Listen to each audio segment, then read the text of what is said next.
What did happen to you? Becoming a person who just hates.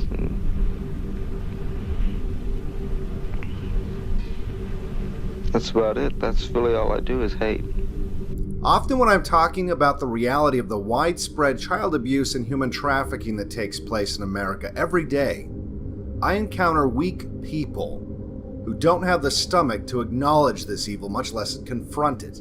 Their denial and the cowardice of their unwillingness to face the reality that we live in dark times, and sometimes the monsters are indeed real, is precisely what has allowed these monsters to thrive and to prey on our children in the first place. And I think it's only fair that we hold these cowards responsible for looking the other way and allowing it to continue. Epstein was hiding in plain sight. We all knew about him. We all knew what he was doing. But we had no one that was, They shut down and they tell you that rampant child abuse and sex trafficking it's all a deranged fantasy of the right wing, and if something like that was really happening, they would know about it. Certainly, law enforcement would stop it. You see, it makes them feel unsafe to think that they might live in a society where these kinds of things happen, and they certainly don't want to believe that. They don't want to believe that these things might actually be facilitated by the same people that are supposed to be protecting them from evil. That's an extreme inconsistency in the official narrative. Something like that might force them to question other aspects of the narrative. Weak people like that need to maintain their suspension of disbelief. They need to hold on to it for dear life, because life might be a stage, but for these people, they're just the audience. Audience members that squirm at the thought of having to actually participate in the play. They'd rather just sit back and watch and look away during the scary parts. But as I said, looking away makes you complicit. Looking away is what people have done year after year as children have been abused, tortured, and murdered, and the monsters allowed to run amok.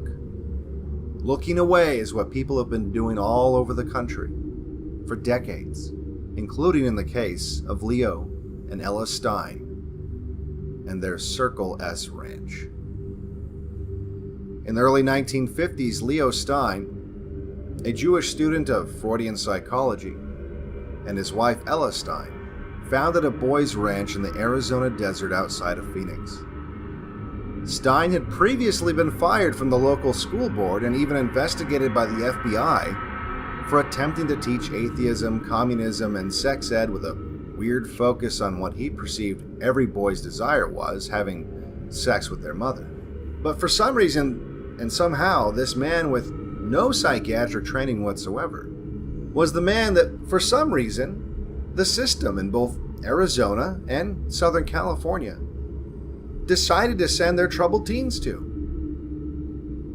They sent boys from ages 12 to 18 to his secluded compound in the middle of the desert, his compound called Circle S Ranch, for nearly 25 years. And for nearly 25 years, Leo and his wife Ella abused and molested young boys repeatedly. And despite several complaints with matching stories from boys who didn't know each other that spanned decades, who had been at the ranch decades apart, it was allowed to continue because nobody wanted to believe it was happening. Even after a boy, Larry Middleton, who was staying at the ranch, was found dead in the desert in 1958. And nobody was annoyed by the Steins' uncooperative nature. And for some reason, nobody investigated further. You see, the boy had simply wandered off into the desert. He had simply wandered off in the desert and died of heat stroke. And nobody bothered to investigate further when witnesses told investigators that Larry Middleton had been beaten severely by Leo the day before his disappearance. Nobody investigated further when another boy was told by Elly Stein, "Run away if you want. You'll end up like the last guy who tried to escape."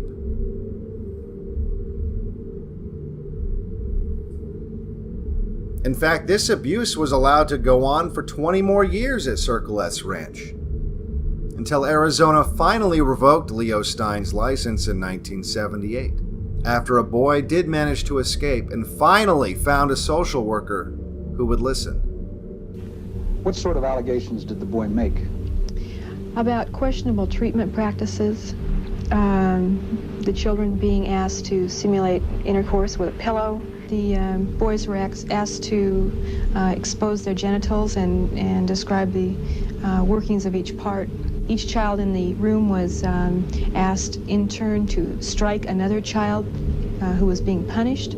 My boy was asked, since he felt very strongly about his father, that he was to simulate eating his father's genitals at one point. I'd got there, and everybody was playing basketball and such, and I was still looking for this guy named Leo Stein, and I'd asked the staff there, who's this guy named Leo? And he said he's right behind you, and I turned around, and his first words to me was, do you ever masturbate? That's when I sort of got the hint that this place is a little weird, you know. Kids have told me that Leo Stein used to spit in boys' faces. Did he ever do that to you?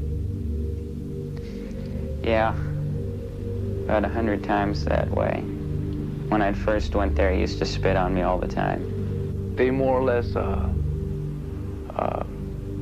scared the hell out of all of us in order for us to conform to society. You don't say anything wrong about Papa Stein or you get your face kicked in. Sometimes there was maybe 10, 20 kids beating up on just one kid. He used Freud, turned around into the way he wanted to use it. You couldn't even call it Freudian. It's Steinism. Is all it is just something Stein took and turned around. Donald was 15 years old when a homemade explosive device was found in his school locker. The juvenile court sent him to Circle S. His mother made a visit there. On our Christmas visit to the ranch, we left the office and went out to the car, and one of the staff members walked up towards us, and my husband kept him busy talking some distance from the car, and Donald and I went over to the car, and I gave him his letter from his sister, and he read it, and he says, I'm not allowed to have mail here. And so I said, oh, Donnie, you know, and started to put my arms around him.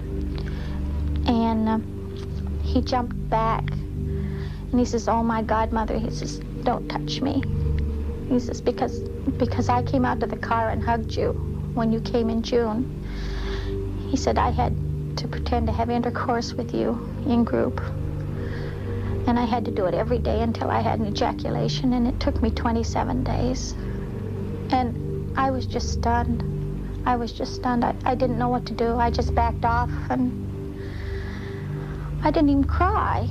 Even the parents, like this mother, did nothing.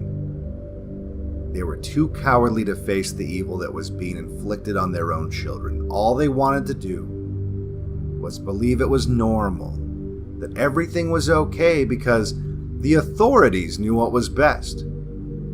We see this same compliant behavior from people today. Nobody wants to call the evil that's happening right now in front of them to their children by its name. And so the monsters are allowed to continue to feed and grow. Mr. Stein would say to a kid when he first came to the ranch, what does every boy want to do? The kid didn't know. Mr. Stein would say, have intercourse with your mother. From that, it went to screwing pillows, the duffel bags, and he'd lay those out on the floor, and he'd tell us, okay, lay on the pillows and reenact sex like that's your mother. Donald came home very frightened. He would not interact with the family at all. It took me about 4 months to the point where, if we were in the kitchen together, my kitchen's about 4 foot wide, that Donald did not back off away from me when I walked into the kitchen. What did happen to you? Becoming a person who just hates.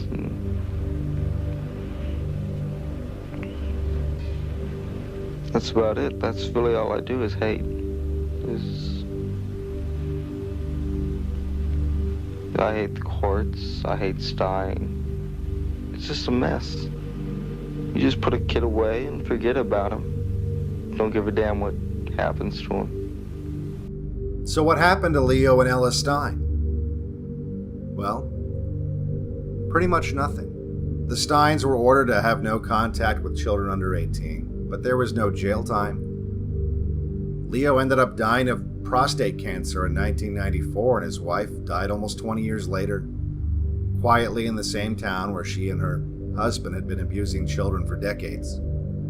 In fact, to this day, despite the Steins admitting to much of the sexual abuse, of course disguised as unorthodox therapy methods, while researching this case, I came across several posts on the internet from acquaintances of the Steins, still in denial of what is now a matter of public record because they didn't want to believe that they had lived next door to monsters and done nothing.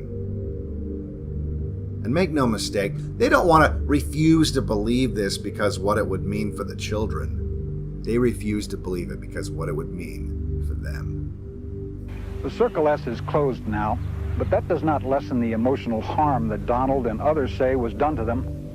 For all we know, there are worse places than Circle S operating today. It is important to remember that the truth about Circle S came out almost by accident, and that right up to the last minute, government agencies in several states were using public money to subject youngsters to what Leo Stein called therapy.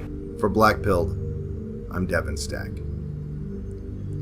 If you like my videos, make sure you like and subscribe, make sure you share.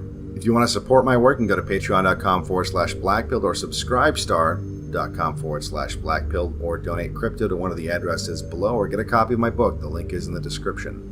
And again, make sure you are subscribed over at DLive and BitChute because we all know you're going to have to do that sooner or later anyway.